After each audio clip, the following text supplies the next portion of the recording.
Wala naman natin kung anong nangyari kay Madriaga, Ramil Madriaga. Yung mga kasinungalingan niya mga kamukong, di ba? Alam naman natin yun. At may bagong release na statement itong abogado ni Madriaga na si Attorney Palad. Palad, sarap talaga tamparusin ng palad. Before that, ang ganda. Ang ganda naman ito. High-rise buildings. Okay, ayan. Let's go. Ang statement niya ito. Kasi sa affidavit ni Madriaga, sa supplemental affidavit niya, may sinabi siya doon. Kung hindi nyo pa alam, ang sinabi niya doon is close sila ni Tatay Digong. Oo. Ayan, ito. Larga muna tayo. Maghahanap tayo ng something to do. Ito yung content natin ngayon Leni versus Sara. Presidential rating, Leni went up to 21% while Sara went down to 33%.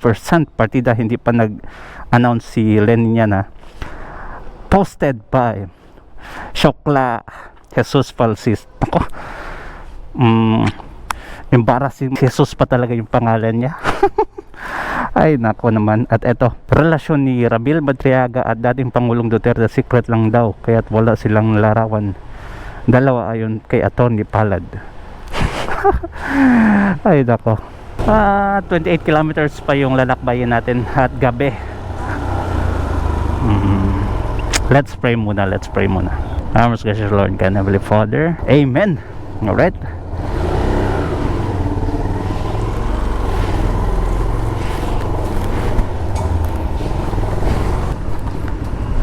Ayan.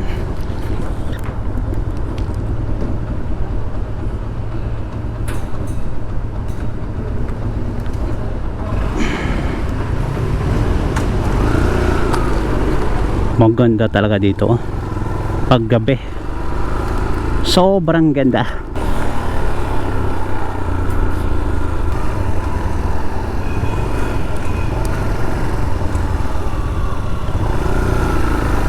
Magandang umaga pala sa atin mga kamokong.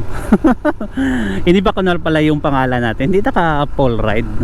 Mokong mas unique at maganda. It's a combination of moto politics pa rin. Moto politiko. Mokong, okay? Nilagyan ko lang ng NG yung ko sa politiko. Mokong. Kasi nag-vlog pa si Kuya. Yan, ayan. Wala naman natin kung anong nangyari kay Madriaga, Ramil Madriaga. Yung mga kasinungalingan niya mga kamukong, di ba? Alam naman natin yun. At may bagong release na statement itong abogado ni Madriaga na si Attorney Palad. Palad, sarap talaga tamparusin ng palad. Before that, ang ganda. Ang ganda naman ito. High-rise buildings. Okay, ayan. Let's go. Ang statement niya ito. Kasi sa affidavit ni Madriaga, sa supplemental affidavit niya, may sinabi siya doon. Kung hindi nyo pa alam, ang sinabi niya doon is close sila ni Tatay Digong. Oo. Kasinungalingan talaga. At may agreement sila, tatlo, si Inday Sara Duterte, pati si Bangag, si Bongbong, na hanggang 2025 lang si Bongbong, mag-step down na siya at si Inday Sara Duterte ang papalit. Yun yung kasinungalingan ni Madriaga. At alam mo naman natin, pinalagan ng administrasyon yun, ang palasyo, na walang katotohanan. Okay. This is the only time that I would say yes to the administration. Maniniwala ako mga kadunatics sa sinabi nila, or naniwala talaga ako na wala talagang kaugnayan yun. Hindi yun maaari. Nalaman daw yun ni Madriaga dahil close na sila ni Tatay Digong. Tingnan nyo naman sinungalingan ni Madriaga. Close na close sila sa workplace mo, sa opisina. nagbabala ka na palitan yung HOD nyo or ang HR nyo. Sasabihin mo ba yan sa isang ordinaryong tao lang, ordinaryong friend lang, na ito yung gagawin ko? No. Kung magbabala ka ay talagang ang involved niyan yung mga nasa taas din, hindi ordinary. Etong si Madriaga, feeling niya kalibel na siya ni Tatay Digong, at ni Inday Sara Duterte, kaya nalalaman niya yung mga ganong issue. At we are not just talking an ordinary issue here, mga kamokong, this is a national issue involving the president. Hindi mo yan basta-basta sasabihin sa ibang tao, kagaya ni Madriaga na isang convicted kidnapper. Walang makakaalam yan, kahit nga sa pamilya mo, hindi mo yan sasabihin. Tapos si Madriaga, alam niya ang mga nangyayari. That is impossible. Kaya doon pa lang, mga kamokong, doon pa lang malalaman mo na nagsisinungaling talaga itong si Madriaga. Ang statement na nirelease ng kanyang attorney ay eto: close daw talaga sila ni Tatay Digong. Close na close, parang ganun, close na close. Wala daw picture na maipakita si Madriaga dahil yung closeness nila secret lang. Isa kang attorney, tapos ganyan yung statement mo. Sa tingin mo mananalo ka sa korte niyan? Sabihin mo sa judge na close yan sila, judge. Paano masabi? Noon ka ng judge, paano mo nalalaman na close sila? May ebidensya ba kayo? Yung statement na sinabi ng kliyente mo, hindi yan pwedeng gamitin dito. We need proof and evidence. Tapos sabihin mo, isa kang attorney, sabihin mo, close yan sila, pero kaya walang picture dahil secret lang. Isa kang mungo na judge para maniwala ka sa kanya. Huwag kami, huwag tayo. Ay nako, ito nga kasinungalingan nila, lumalantad dahil sa statement ng attorney. Mas lalo nilang pinalala yung sitwasyon ni Madriaga. Ganyan sila katindi.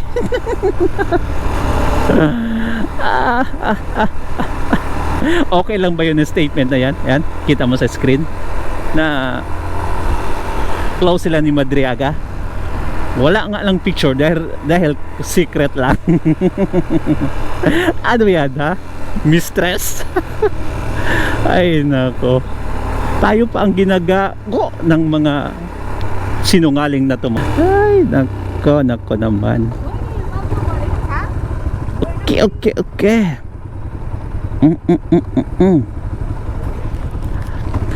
Yan, gabi na. 28 kilometers yung biyahe natin ngayon. Malayo pa. Nako,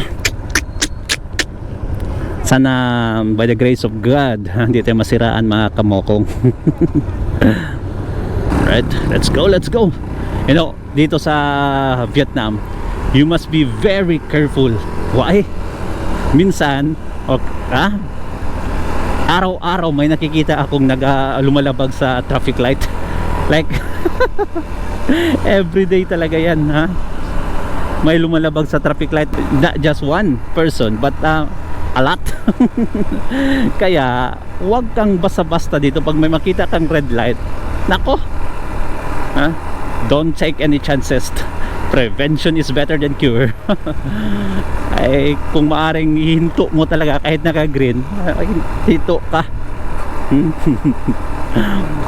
As low as you can.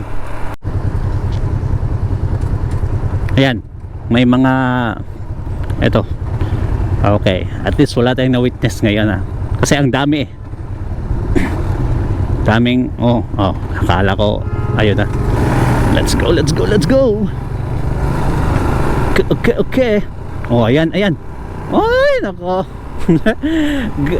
Red na yun sa kanila. Pero nagtitake talaga silang chances dito. Nagre-risk ba? Kasi alam naman nila na Hindi sila babanggain. Ay, nako. Hindi, di ba? Ano ang comment mo doon? Naniniwala ba kayo na close talaga sila ni Madriaga, si Tatay Digong? To the extent na sinabi ni Tatay Digong yung plano nila na ipa-oust or, you know, change term sila ni Inday Sara Duterte at BBM sa 2025. Sana noong last year si Inday Sara na mag-step down si BBM. Malas nilang nila akala nila siguro suportaan sila ng palasyo. Akala nila take ni Bangag yung opportunity na ito na talaga. May nag-confirm na may destabilization talaga sa administrasyong ito. Ang mga Duterte gusto i-oust si Marcos. May preba tayo. Sinabi na ni Madriaga, akala nila paniniwalaan sila ng palasyo. Buti na lang, ha? Out of the bad things that happened under this administration, may isang okay. I'm not saying good, just okay. Dininay yung paratang ni Madriaga. Wala. Alam nyo na ba yung balita ngayon? Today lang, anong sinabi ni Bonjing Rimulya sa kanyang press conference, mga ka-mokong? Sabi niya, nag-ask ng permission itong si Martin Romualdez na pupuntang Singapore para magpa-hospital, magpagamot, mga ka-mokong. Anong nangyari? Bakit daw magpagamot? Dahil may heart disease itong si Martin Romualdez. Kung totoo yung sinabi ni Bonjing Rimulya, ay talagang kinarma na. Kaya nga ang sabi ni Tatay Digong, hindi nyo napanood ang video, mga puntahan nyo sa neighbor natin na channel. Okay, kaya nga sabi ni Tatay Digong, there would be a time for reckoning. And I can say, the time for reckoning has already begun. Diba? Iniisa-isa naman yung mga kasinungalingan nila, may namamatay na nga. Grabe! Tested and proven. Iba ang dila ni Tatay Digong. Natutupad na. Kung hindi naman totoo na magpapagamot siya, kasi sabay na ni Bonjing Rimulya, you are under lookout, pero wala kang restraining order, temporary restraining order, pero you are under lookout sa immigration. So hindi muna ngayon, wag na muna, dito ka na lang sa Pilipinas magpagamot. Okay naman yung doktor natin daw yan yung advice ni Bonjing Rimulya. Sa tingin nyo, totoo ba na nagkasakit itong si Martin Romualdez, or it's just a diversionary tactic dahil sa nangyari ngayon sa Supreme Court oral argument nila? Grabe yun. Grabe ang mga revelation doon, mga gaano ninakaw ng mga politikong ito, mga gagsgi, ang ating pera. Mahilig yung administrasyon sa diversionary tactic. Ang dami na mga instances where nag-create sila ng issue para lang makalimutan ng isang issue. Doon tayo sa Baklang Falsis, mga kadonatics. Ayaw kong banggitin yung first name niya kasi it's insulting, mga kadonatics. Insulting yung first name niya sa ginagawa niya ngayon. May post siya, bagong post niya. Ang sabi niya doon, mga kadonatics,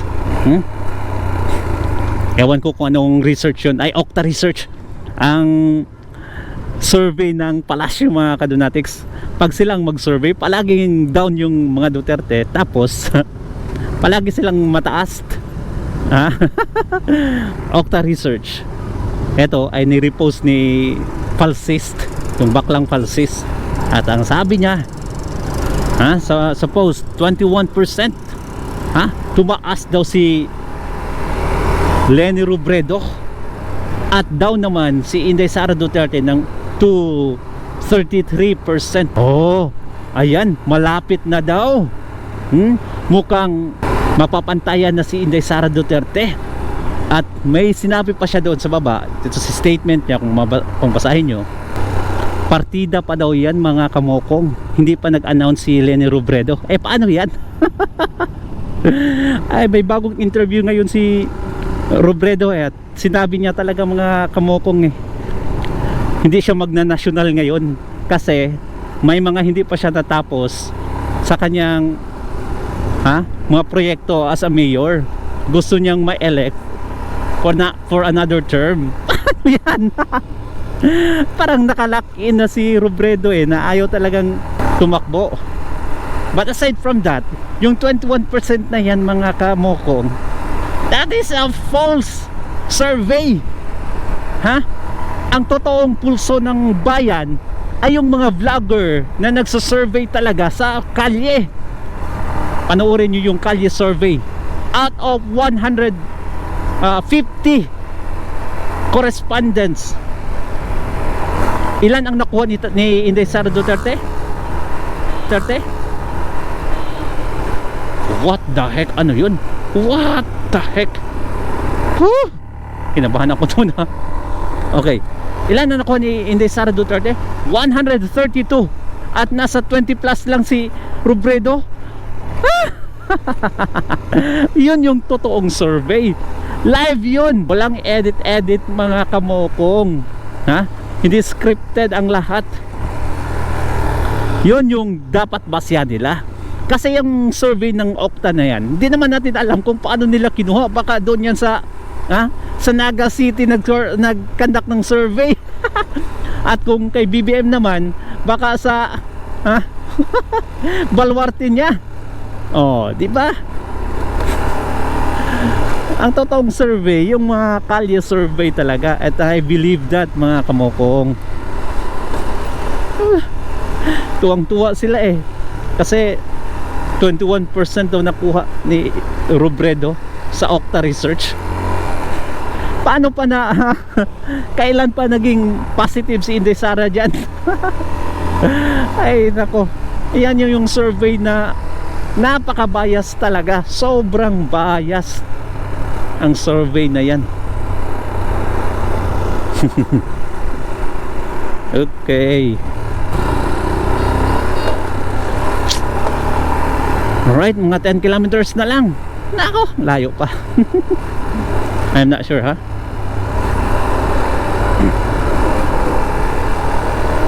Kaya magkaalaman talaga yan sa 2028. At sa campaigning, doon yan. Doon talaga yan magkaalaman. Sabi pa ni Trillanes, natural low na mataas si Inday Sara Duterte kasi nag-announce siya. Anong klase? Kahit hindi nag-announce, ang laki na ng rating ni Inday Sara Duterte. Bungkok talaga. Minsan ewan ko na lang, alam naman natin si Trillanes, out of this world yung mga opinions niya. Can you imagine? Isa ka daw eksperto na analyst, kaya kinukuha daw siya ng source mga kamokong kasi expert analyst daw siya. How can you be an expert? Ito lang kung lahat ng mga pinagsasabi mo sa Duterte ay puro negative, wala ka man lang nakitang positive, how can you be an expert mga kamokong? Expert analyst para sa akin mga kadonatics. I'm not an expert, I'm not an analyst also, and I'm just giving out my opinions about the matters concerning national. Nice.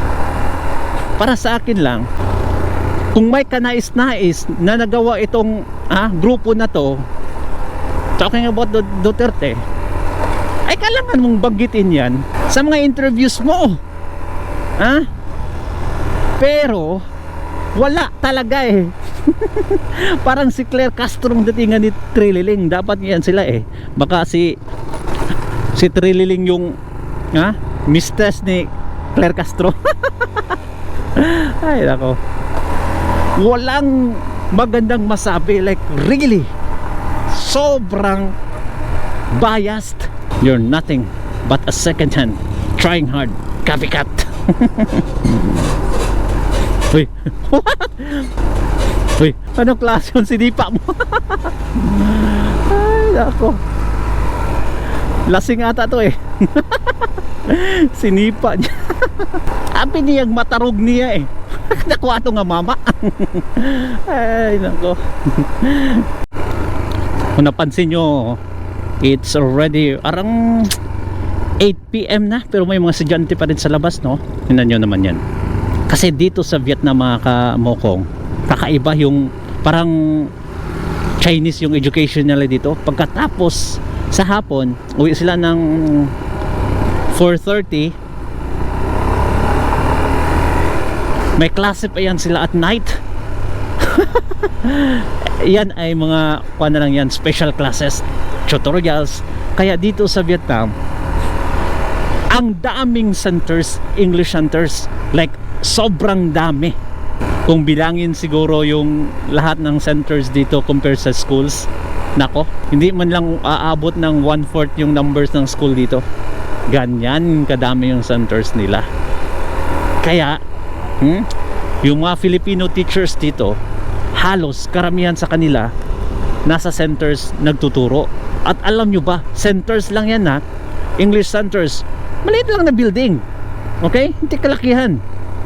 Siguro usually nakaka-occupy lang ng 10 students ang room na yan. Pero alam mo yung sahod ng mga Filipino dito, minimum of $1,000, nasa 60,000 pesos. Minimum yan ha. Karamihan is nasa 1,300. So $1,300. Magkano yan sa Pilipinas? Magkano? Convert. Ang 300 siguro nasa 18,000 pesos. 18 ang $300. So 60 plus 18, mga 78. Ang laki, paldong-paldo pa rin mga kamukong. Tapos sa gabi lang yan sila magtuturo. Usually from 5 PM to 9. Yan lang yung turo mo. Ha? Araw-araw yan ha. Araw-araw. Tapos yung sahod mo $1,300. Sa umaga, tanghali, hapon, wala kang turo niyan. Oh, so you're okay. You are definitely fine. Di ba? Centers pa lang ha. Pinag-usapan natin yung centers. Pag makapasok sila ng schools, mas lalaki yung sahod nila. Nasa 1,500 pataas. Ang paldong-paldo talaga. Ay nako. Naalala nyo ba na pumunta dito si BBM? Oh, pumunta siya dito para maki-negotiate sa electric car na made in Vietnam na VinFast. Ang ginawa niya, bumili siya ng mga second hand dito. Second hand mga VinFast na nasa Pilipinas, halos niyan second hand. Yung mga hindi nakabayad ba, binawi. Hindi naman gas-gas, pero second hand. Dinala sa Pinas at ginawang taxi also. Dito karamihan ng VinFast taxi, ginagawang taxi. Ang ganda, electric car, sobrang ganda. Sa Davao, ang daming VinFast na ngayon na taxi. Maganda ang programa ng Davao. Ha? Hindi yan dahil kay Bongbong ha. May sarili silang mundo sa Davao eh. Yun maganda mga kadonatics. Kaya nako, kung akong papipiliin, mas gustuhin kong tumira sa Davao kaysa sa Maynila. 100%. Napakaganda ng Davao. Respetado ang mga tao doon. Alright mga kamokong, hanggang dito na lang tayo. Hanggang sa susunod nating pagkikita for our next vlog. Maraming salamat. Sana nag-enjoy kayo. Peace. Bye bye.